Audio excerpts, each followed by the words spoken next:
Welcome to my class student, কেমন আছো? আশা করি ভালো আছো।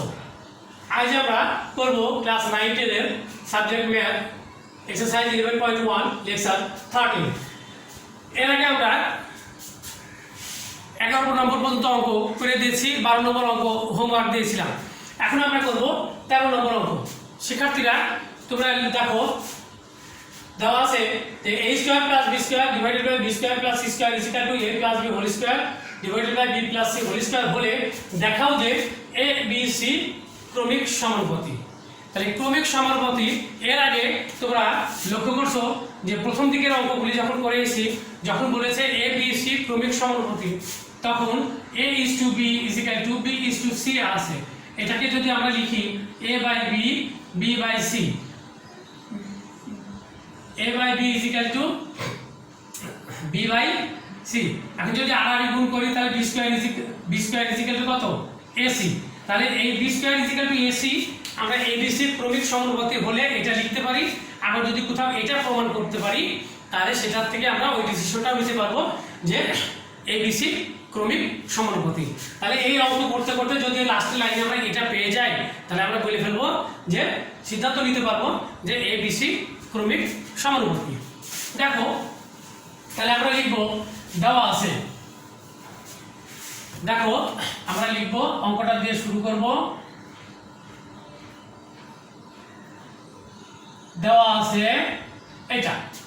আচ্ছা, এখন আমরা যদি একান্তরকরণ করে ফেলি, এটাকে এইখানে আর এটাকে এখানে দিয়ে দিই কোণাকুণি, তাহলে b plus c whole square নিচে b square plus c square, এখানে আসবে a plus b whole square, এটা এখানে গেলে a square plus b square. এখন দেখো b প্লাস c হোল স্কয়ারের ফর্মুলা যদি আমরা করি তাহলে আসবে b square plus 2bc plus c square নিচে b square plus c square, ডান পাশে আসবে a square plus 2ab plus b square নিচে a square plus b square. এখন আমরা দেখো কি করলে উপরের সাথে নিচে এটা কেটে যাবে। এখানে যদি আমরা শুধু বিয়োজন করি তাহলে b স্কয়ার আর c স্কয়ার আছে, b স্কয়ার c স্কয়ারের সাথে কেটে যাবে। তাহলে b square plus 2bc plus c square minus b square minus c square নিচে b square plus c square. এখানেও যদি লিখি a square plus 2ab plus b square minus a square minus b square নিচে a square plus b square, side note দিয়ে দিব বিয়োজন করে। তাহলে বিয়োজন করে দেখো তাহলে b square c square b square c স্কয়ারের সাথে কাটা গেল, এই পাশে থাকলো 2bc নিচে b square plus c square. এখানেও a স্কয়ার b স্কয়ারের সাথে b স্কয়ার কাটা গেলে এখানে থাকলো 2ab নিচে a square plus b square. শিক্ষার্থীরা দেখো বাম পাশে 2b আছে, ডান পাশেও 2b আছে। আমি যদি উভয় পক্ষ থেকে 2b দ্বারা ভাগ করে দেই তাহলে এখানে শুধু থাকলো c আর নিচে b square plus c square. এখানেও 2b চলে গেলে a by a square plus b square. আমি সাইড নোট দিয়ে দিব 2b দ্বারা ভাগ করে। এখন দেখো উপরের অংশটা আমরা মুছে ফেলি, তাহলে এটাকে যদি আমরা মুছে ফেলি তোমরা দেখো এটাকে আমরা আড়াআড়ি গুণ করতে পারি। আড়াআড়ি যদি গুণ করি তাহলে c এর সাথে এটা গুণ করলে আসবে c a square plus b square c। এটাকে যদি এই পাশে গুণ করি তাহলে a আর b গুণ করলে a b square plus c square a। এখন আমরা b স্কয়ার গুলো এই পাশে রাখবো, b square c minus a b square, আর ওটা থাকলো c স্কয়ার a, এই পাশ থেকে ওই পাশে চলে গেলে c a স্কয়ার। এখন যদি দুইটার ভিতরে b স্কয়ার কমন নেই, এখানে থাকলো c মাইনাস a, আর এখানে c a কমন গেলে থাকলো c মাইনাস a। উভয় পক্ষ থেকে আমরা এখন c মাইনাস a টাকে উঠিয়ে দিতে পারি বা ভাগ করে দিতে পারি। তাহলে এখানে থাকলো b স্কয়ার আর এখানে থাকলো ডান পাশে c a। শিক্ষার্থীরা আমি আগে বলেছি যে যদি b square is equal two c a থাকে তাহলে বলতে পারবো যে abc ক্রমিক সমানুপাতি। সুতরাং a b c ক্রমিক সমানুপাতি। এটা দেখাতে বলছে। তাহলে শো। শিক্ষার্থীরা তোমরা এখানে লক্ষ্য করবা যে এবিসি ক্রমিক সমানুপাতিক হলে B square is equal to C এটা লিখতে পারি। আবার যদি কোথাও B square is equal to C A থাকে তাহলে এবিসি ক্রমিক সমানুপাতিক লিখতে পারি। তো ঠিক আছে, এইভাবে বাকি অঙ্কগুলি করবে। এখন আমরা পরবর্তী একটা অঙ্ক করি, যেটা পরবর্তী ধাপের ইম্পর্টেন্ট অঙ্ক। দেখো 19 নম্বর। 19 নম্বর অঙ্ক বলছে যে দেওয়া আছে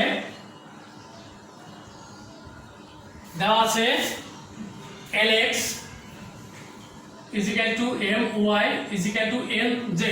তাহলে আমরা লিখি যে ধরি Lx is equal to My is equal to Lz is equal to k। সুতরাং x is equal to ডান পাশে k নিচে চলে যাবে n, y is equal to ডান পাশে k নিচে চলে যাবে m। এটার সমান যদি হয় তাহলে z is equal to উপরে k নিচে চলে যাবে n। শিক্ষার্থীরা কেন এভাবে আসলে আমি একটু দেখিয়ে দিই। তাহলে Lx is equal to যদি k লিখি তাহলে x is equal to উপরে k, এই এটা উপরে চলে নিচে গেলে কত হবে k by n। এভাবে বাকিগুলো আমি সাজিয়ে নিয়েছি। এখন দেখো লেফট সাইড। তাহলে লেফট সাইড বলছে x square by yz plus y square by zx plus z square by xy। তাহলে আমরা এখন এটা মানগুলি বসিয়ে দিই। x এর মান k বাই l তার স্কয়ার, y এর মান k by m into k by n plus y এর মান k বাই m তার হোল স্কয়ার, আর z এর মান হলো k by n into x এর মান k by l plus z এর মান k বাই n তার হোল স্কয়ার, আর এখানে হবে k by l into k by m। দেখো শিক্ষার্থীরা তোমরা এখন দেখো এটাকে যদি আমরা লিখতে পারি কি k square by l square নিচে k square by mn plus এখানে হবে k square by m square k square by ml। এখানে আসবে k square by m square k square by ml। এখন দেখো ভগ্নাংশ থাকলে আমরা জানি যে ভগ্নাংশ থাকলে গুণ চিহ্ন দিয়ে উল্টিয়ে লেখা যায়। এখন আমরা এটাকে ভগ্নাংশগুলোকে উল্টাই দিব, দিয়ে আমরা লিখে ফেলবো। তাহলে কি আসলো k square by l square into এটাকে উল্টাই দিলে mn by k square plus এখানে k square by m square into ml by k square plus k square by m square into ml by k square. এখন দেখো উপরের k square এটার সাথে কাটা গেল, এখানে থাকবে mn বাই l স্কয়ার। এই k স্কয়ারের সাথে এটা কেটে গেলে এখানে হলো nl বাই m স্কয়ার। এই k স্কয়ারের সাথে এই k স্কয়ারটা কাটা গেল ml বাই n স্কয়ার। এটাই রাইট সাইড আছে। সুতরাং left side is equal two right side. এখানে প্রমাণ করতে বলছে না দেখাতে বলছে? দেখাতে বলছে। তাহলে আমরা দেখিয়ে দিলাম, সব হয়ে গেল। শিক্ষার্থীরা মনোযোগ সহকারে করবে। এরপরে আরেকটা অঙ্ক আছে এই চ্যাপ্টারে 20 নম্বর। তাহলে 20 নম্বর অঙ্কটা করলে এই চ্যাপ্টারটা শেষ হয়ে যাবে। তাহলে আমরা এই 20 নম্বর অঙ্কটাও শেষ করে দিই। দেখো 20 নম্বর বলছে যে দেওয়া আছে p by q is equal to a square by b square। এখানে লক্ষ্য করো p by q is equal to a square by b square, তাহলে a by b লিখে আমরা হোল স্কয়ার লিখতে পারি। p by q is equal to a by b এর এখানে একটা মান দেওয়া আছে a plus q। দেখো a plus q divided by root over a minus q, এই লিখলে তারপরে হোল স্কয়ার।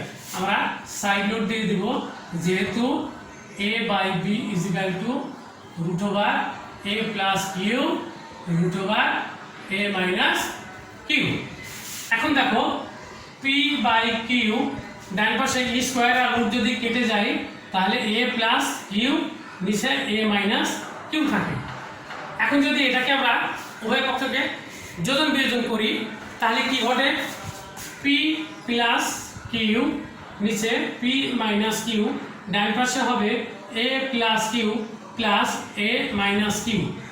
আবার ওপরটা লিখে ফেললাম এ প্লাস কিউ মাইনাস দ্বারা করলে মাইনাস এ প্লাস কিউ। সাইড নোট আমরা দিয়ে দেব যোজন বিয়োজন করে। শিক্ষার্থীরা দেখো এখানে এই কিউ আর এই কিউ কাটা যায়, এ আর এ কেটে যায়, তাহলে এখানে থাকলো পি প্লাস কিউ, এখানে থাকলো পি মাইনাস কিউ। এ আর এ মিলে হলো 2a আর কিউ মিলে 2q। এই 2 আর এই 2 কেটে গেল। দেখো তাহলে পি প্লাস কিউ নিচে p minus q is equal to ওপরে থাকলো এ নিচে কিউ।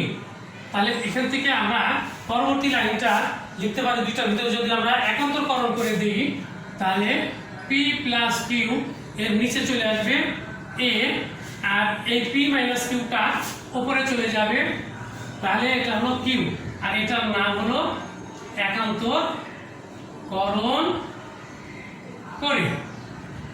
দেখো শিক্ষার্থীরা এটাই আমাদের প্রমাণ করতে বলছে। তাহলে সুতরাং p plus q by a is equal to p minus q by q, এটা শোন, এটা দেখানো হলো। শিক্ষার্থীরা এই চ্যাপ্টারটা শেষ হয়ে গেল। তোমরা এই চ্যাপ্টারটা বেশি বেশি প্র্যাকটিস করবে। এই চ্যাপ্টার তোমাদের যে কোনো পরীক্ষার জন্য ইম্পর্টেন্ট একটি চ্যাপ্টার, সুতরাং তোমরা এটা ভালো মতো প্র্যাকটিস করবে। সবাইকে ধন্যবাদ।